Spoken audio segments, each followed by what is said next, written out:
નમસ્કાર દર્શક મિત્રો, ગિરનાર અવાજ ન્યૂઝ સાથે હું છું આપની સાથે પાયલ બામણિયા। જોઈએ આજના મહત્વના સમાચાર। ઉના 21 જુગારીઓને રોકડ રૂપિયા 2,28,500 તેમજ કુલ રૂપિયા મુદ્દામાલ રૂપિયા 13,56,000 સાથે પકડી પાડી જુગારનો ગણનપાત્ર કેસ શોધી કાઢતી local crime branch Gir Somnath.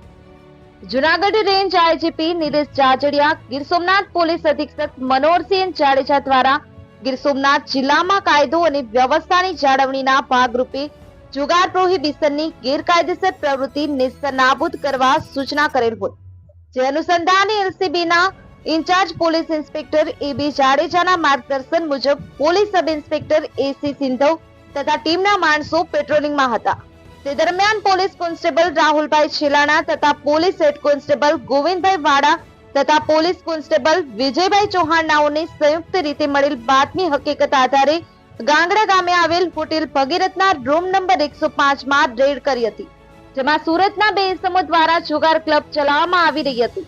તેની જાણ લોકલ ક્રાઇમ બ્રાન્ચની ટીમને થતા હોટેલ ભગીરથના રૂમ નંબર 105 માં રેડ કરતા 21 જુગારીઓને જુગાર સાહિત્ય તેમજ રોકડ રકમ 2,28,500 તેમજ કુલ મુદ્દામાલ 13,56,000 સાથે પકડી પાડી આ ઇસમો વિરુદ્ધ ઉના પોલીસ સ્ટેશનમાં જુગાર ધારા કલમ 4(5) મુજબ ગુનો દાખલ કરી કાયદેસરની કાર્યવાહી કરવામાં આવેલ છે।